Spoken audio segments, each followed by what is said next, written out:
මේ අලුතෙන් මට ලැබිච්ච ජොබ් එකක්. ඉතින් මේක ඇත්තටම ඉස්සල්ලාම කියන්නකො ලැප් එක මොකක්ද කියලා. ලැප් එක මේ දිනේ මම ගලවලා ඇත්තටම ඉවරයි, වැඩෙත් කරලා ඉවරයි. ඔයාලට පේනවා ඇති, මම හිතනවා පේනවා ඇති කියලා ලැප් එක. ටිකක් ලං කරලා පේනවද කියලා. රයිට් ඔය තියෙන්නේ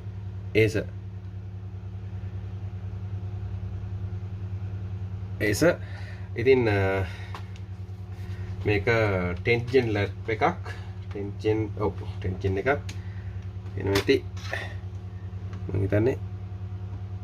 රයිට් i5 එකක්. ඉතින් මේකේ ලෙඩේ තිබ්බේ නෝ පවර් වෙලා තිබ්බේ ලැප් එක මට එනකොට. ඉතින් මම ලැප් එක සම්පූර්ණයෙන්ම චෙක් කරලා බලනකොට මට හම්බුණා සෙරමික් කැපැසිටර් එකක් ෂෝට් වෙලා තියෙනවා. ඉතින් ඊට පස්සේ මම ඇත්තටම සෙරමික් කැපැසිටර් එක රිප්ලේස් කළා. මම බැලුවා මේ මොකද තත්ත්වය කියලා. නමුත් සෙරමික් කැපැසිටර් එක රිප්ලේස් කරාට කිසිම ආකාරයක මේක ඔන් වෙන හෝ ඉනිෂියලයිස් වෙන ගතියක් තිබෙන්නේ නැහැ. 3.35 වෝල්ට් රෙගියුලේටර් එකෙන් පවර් එළියට එන්න ආවෙත් නැහැ. ඔල්වෙස් එන 3.35 වෝල්ට් ලයින්ස් දෙක ඔන් වෙන්නේ නැහැ. කිසිම ලයිව් ගතියක් තිබෙන්නේ නැහැ මදර්බෝඩ් එකේ. ඉතින් මම අද කියන්නේ නැතරම දැන් මම වැඩේ කරලා ඉවර හින්දා මට ලොකු විස්තරයක් මේ කියන්නේ ලයිව් පෙන්වන්න විදිහක් නැහැ. නමුත් මම කරපු දේවල් ටික කියන්න මම හිතන්නේ ඔකට ටික වැදගත් වෙයි. අපි බලමු මම ස්ක්‍රීන් එකට දාලා මයික්‍රොස්කෝප් එකෙන් පෙන්වන ගාම කියන්නම් මොකද්ද මේක ඇතර මම කරේ සහ ඔයාලට එකෙන් ගන්න ඕන මොනවද කියන එක මම කියන්නම්. මේ තියෙන බෝඩ් එක ඔයාලට පේනවත් ඇති. මේ තියෙන බෝඩ් එක, මේකේ බෝඩ් මොඩල් නම්බර් එකත් තියෙනවා මෙන්න මෙතන. DA0ZAWMB8G0 රිවිෂන් එක G. මට මේ කළුවර වෙනවා වගේ. ඔව් මේ තියෙන්නේ. තියෙන මොඩල් එක බෝඩ් එකේ. ඉතින් මේක ඇත්තටම දැන් මේ බෝඩ් එකත් අලුතෙන් එන Asus වල බෝඩ්ස්ුත් ගොඩක් ඒවා ඒ කියන්නේ විස්ටර්න් නොවන බෝඩ් ගොඩක් ඒවා එක වගේ ටෙක්නොලොජි එකකට තමයි තියෙන්නේ. ඇත්තට මේකේ ගත යුතු දේවල් ගොඩක් තියෙනවා. මේ බෝඩ් එක ඉගෙන ගන්න ඕන දේවල් ගොඩක් තියෙනවා. ඉතින් මම ඒ ටික බොහොම ඉක්මනට කියලා කියන්නම්. ඒතර ඔකටට අයිඩියා එකක් එයි මොකද්ද වෙන්නේ කියන එක. ඔන්න මම මයික්‍රොස්කෝප් එකට දැම්මා බෝඩ් එක ඔකට බලන්න. ඉතින් මේකේ මේ මම චෙක් කරලා බලනකොට මම හිතන්නේ මේ ඔකට දන්නවා ඇති BQ24780C කියන බලමු අපි මයික්‍රොස්කෝප් එකට ගන්න බලමු. මම ඔයාලට try එකක් දෙන්නම්. right නෑ එන්නේ නෑ. දැන් නම් චුට්ටක් පේනවා.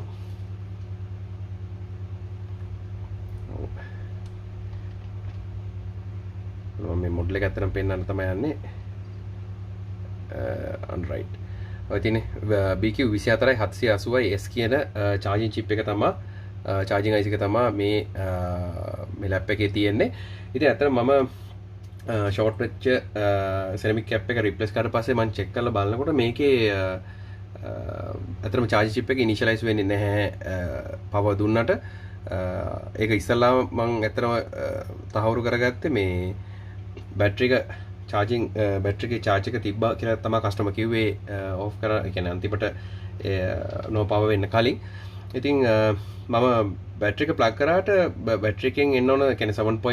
අඩුතරමේ 7.8 7.7 අතර වෝල්ටේජ් එකක් මේකේ පෙන්වන්න ඕන. නමුත් ඒක පෙන්වන්නේ නැහැ. මම ඒකේ තීරණය කරා මෙතන මාහරි වෙන ප්‍රශ්නයක් තියෙනවා කියලා. සහ මම මේ බැටරි එකෙන් එන වෝල්ටේජ් එක ඩිටෙක්ට් කරන පාත් එක චෙක් කරලා බලනකොට එතනින් කරන්ට් එක එන වෝල්ටේජ් එක IC එකට ආවට එයා ඒක ආවා කියන එක IO chip එකට දැනුම් දෙන්නේ නැහැයි කියන එක මට තේරුම් ගියා මේක බලනකොට. ඉතින් ඇත්තටම මම ඒකෙන් තමයි තීරණය කරේ මෙතන charging chip එකේ මොකක් හරි ප්‍රශ්නයක් වෙලා තියෙනවා. මොකක් හරි එකට කරන්න වෙයි කියන එක මම තේරුම් ගත්තා. ඉතින් ඊට පස්සේ මම ඇත්තටම ඉස්සරලාම බැලුවේ මෙන්න මෙතන. ඔයාලට පේන ඇති මේ මෙන්න මේ තැන මම හිතන්නේ පේන ඇති. මම ඔයාලට ඇත්තටම මේ පෙන්වන්න යන්නේ මේ AC detect කරන එකේ අගයන් දෙක තියෙනවා. මෙන්න මේක මෙතන අතරම කියන්නේ මේ voltage divider එකක් මේ තියෙන්නේ. මේ ground එකත් එක්ක තියෙන resistor එකේ අගය වෙන්න ඕන 137k එකක් තමයි මේ තියෙන්නේ. මේ තියෙන්නේ 866k එකක්. ඉතින් ඇත්තට මෙන්න මේකේ මේ ground එකත් එක්ක තිබ්බ resistor එකේ අගයේ පොඩි වෙනස් වීමක් වෙලා තිබ්බා. ඉතින් මම ඇත්තට මේ දෙක replace කරලා බලුවා. අනිවාර්යයෙන්ම මේ BQ780S කියන charging IC එක සම්බන්ධ ප්‍රශ්නයක් check කරනවා. අනිවාර්යයෙන්ම check කරලා බලන්න මේ AC detect කරන pin එකේ voltage එක හරියට මෙතෙන් එනවද කියන එක හරියටම තහවුරු කරගන්න. මොකද ඒක එන්නේ නැතුව එතනින් හරිය කිසිම දෙයක් වෙන්නේ නැහැ. මොකද ඒකේ data sheet එකේම දාලා තියෙනවා AC detect, ඒ කියන්නේ ACDET කියන pin එක above 2.4 volt තියෙන්න ඕන කියලා කියනවා. මේකේ සියලුම parameters ටික සම්තුෂ්ත වෙලා මේක වැඩ කරන්න අවශ්‍යයි නම් ඉතින් මෙන්න මේ මොඩල් එකේ හැටියට මේක 100 තියෙන්න ඕන.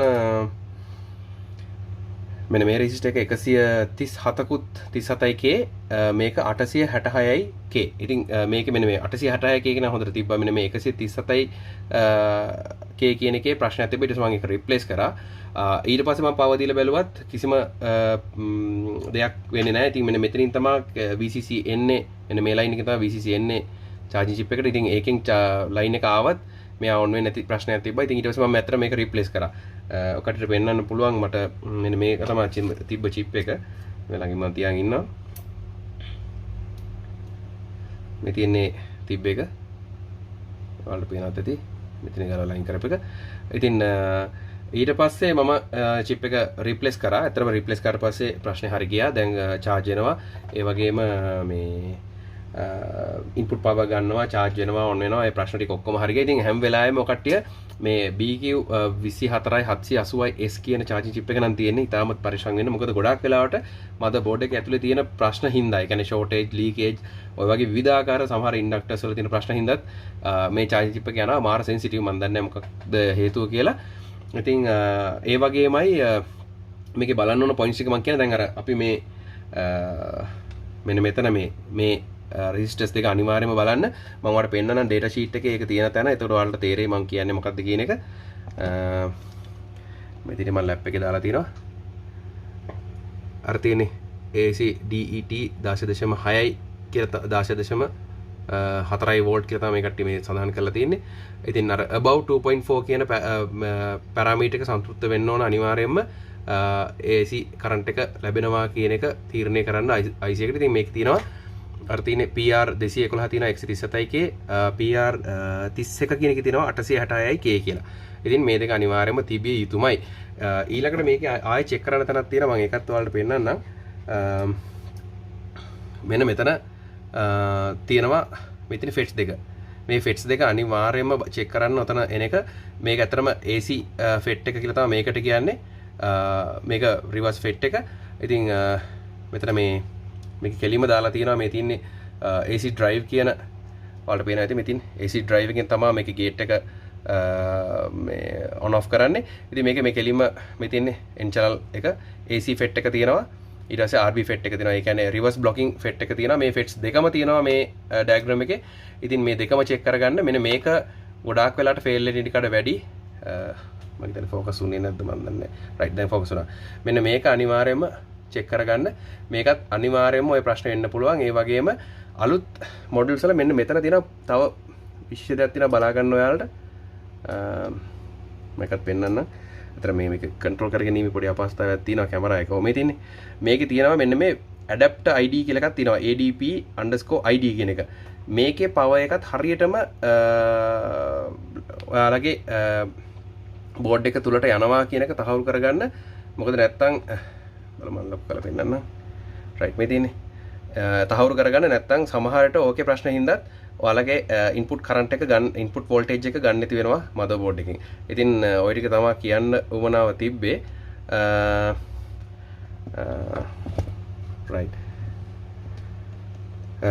මම හිතන්නේ මම ඊට පස්සේ ඔයාලට පෙන්නන්නම් මේක on වෙන විදිහ මේ ටික. ඉතින් අතන වැඩේ ඉවරයි.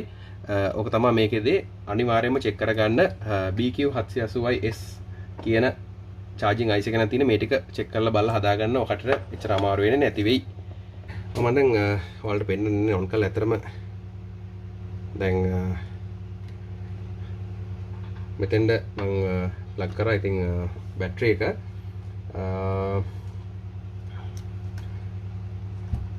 බැටරි එක ප්ලග් කරාට පස්සේ අපි නිකන් මම වෝල්ටේජ් එක පෙන්නන්න. මෙතන තියෙනවා මේ කීබෝඩ් එකේ මේ කීබෝඩ් එකේ power on switch එකට එන වෝල්ටේජ් එක පේනවාද කියලා නම් ෂුවර් එකක් නෑ මට 3.2ක් විදිහට පෙන්නනවා. ඉතින් ඒ කියන්නේ වෝල්ටේජ් එක එනවා බැටරි එකෙන්. ඊට පස්සේ අපි ඇඩැප්ට් එක ප්ලග් කරලා බලමු. එතකොට charging පැත්තත් check කරගන්න පුළුවන්, බලා ගන්න පුළුවන් අපිට charge වෙනවද කියලා හරියටම. ඔව්. මේ තියෙන්නේ ඔයාලට පේන දේ තැඹිලි පාට ලයිට් එක පත්තු වෙනවා. තැඹිලි පාට ලයිට් එක. ඉතින් ඊට පස්සේ අපි on කරලා බලමු. on වෙනවද කියලා. ඔව්. තැඹිලි පාට ලයිට් එකත් පත් වුණා. ඉතින් on වෙනවා. මම ලයිට් එක off කරන. ඒතර කට්ට ක්ලියර්ලි පේනවා. ඔව්. මම හිතට පේනවා ඇති. ලයිට්ස් දෙක පත් වෙනවා. ඔව්. තැඹිලි පාට එක සහ නිල් පාට එක දෙකම පත් වෙනවා. ඒ කියන්නේ එකකින් කියවෙන්නේ power on වෙන sequence එකත් හරියට වෙනවා. ඒ වගේම තැඹිලි පාට LED එක පත් වෙන එකෙන් කියවෙන්නේ charging නිවැරදි ආකාරයට වෙනවා කියන එක. ඉතින් අපි ඒක තවත් අහුරු කරගන්න අවශ්‍යයි නම් අපිට පුළුවන් මෙතන charging pin එකේ plus පැත්ත check කරන්න. එතනින් එනවා 8.34ක්. 8.34ක් එනවා charging. මට ඔයාලට පේනවත් ඇති කිලිතරවම. 8.34ක් කරනවා. ඒ කියන්නේ charge වෙනවා බැටරි එක. ඉතින් මෙන්න මේකයි මට කියන්න අවශ්‍ය වුණේ. ඉතින් අනිවාර්යයෙන්ම charging IC එකේ තියෙන BQ24780C කියන එක නම් තියෙන්නේ. ඔයා අනිවාර්යයෙන්ම voltage device එක check කරන්න හරියට voltage එක ඇතුළට එනවද කියලා ACDET කියන signal එක. ඒ වගේම VCC හරියට එනවද කියලා check කරගන්න. ඊට අමතරව ACFET එකයි reverse blocking FET එකයි FETs දෙකම check කරගන්න. මම මේ දෙකත් මේකේ පෙන්නන්නම්. ඉතින් මේ ටික විතරයි අතර වෙන්න ඕන දේ. මේ ටික හරියට වෙනවා නම් කිසි ප්‍රශ්නයක් නැහැ. ඔයාගේ ලැප් එක දැන් මොන බැටරි පවර් එකකින් වැඩ කරන්නේ. අපි බැටරි එකත් ගලලා අයින් කරමු. right. මොනවා බැටරි එකත් ගලලා අයින් කරා. ඉතින් මෙන්න මේකේ ඔයාලට පේනවත් ඇති සමහරට මෙන්න මේ උඩම තියෙන්නේ මෙන්න මෙතන මේ තියෙන්නේ FETs දෙක. මේක තමයි AC FET එක. මේ තමයි RB FET එක. ඒ කියන්නේ reverse blocking FET එක. මේ FETs දෙක අනිවාර්යයෙන්ම check කරන්න. මොන හරි ප්‍රශ්නයක් වෙලා තියෙනවා නම් මම ඒකත් මයික්‍රොස්කෝප් එකකින් උත් පෙන්නන්නම්. ඔකට හොඳයිනේ. right මේ තියෙන්නේ. ඔව්. මේ තියෙන්නේ FETs දෙක. right. ඉතින් මේ දෙකත් අනිවාර්යයෙන්ම check කරගන්න. ප්‍රශ්නයක් තියෙනවද කියලා බලා ගන්න පුළුවන් ඔයාලට. මේ දෙකේ ගැටලුවක් තිබ්බොත් ඒකත් හදාගන්න. ඒ ටික තමයි ඉතින් කියන්න තියෙන්නේ. මොන හරි ගැටලු තියෙනවා නම් comment section එකේ දාන්න. ඉතින් channel එකට subscribe කරන්න, like කරන්න. Facebook page එකකට යන්න අපේ Infinity Arcade Facebook page එකට. ඉතින් මේ වගේ අලුතෙන් දේවල් හම්බුනහම අලුත් දේවල් දැනුම බෙදා හදා ගන්න මම ඉන්නවා ඔයාලත් එක්ක. එහෙනම් ජය වේවා. නැවත හමුවෙමු කියලා කිව්වට මට බැරි වුණානේ ලැප් එක on කරලා පෙන්නන්න. ඉතින් on කරලා පෙන්නන්න ආයෙත් පොඩි වීඩියෝ එකක් ගත්තා. 10 Gen i5 එකක්. මම හිතන Aspire 5 කියලා කියන්නේ නැත්නම් මේක Aspire 3 එකක් ඇත්තටම. ඔව් charge වෙනවා. ඒ වගේම power on ලා තියෙන්නේ. ඉතින් මේක තමයි කියන්න ඕනේ. එකතල ඉන්න අපිත් එක්ක channel එකට subscribe වෙන්න, comment කරන්න, ප්‍රශ්න තියෙනවා නම් ඒ වගේම Facebook page එකටත් like එකක් දාන්න.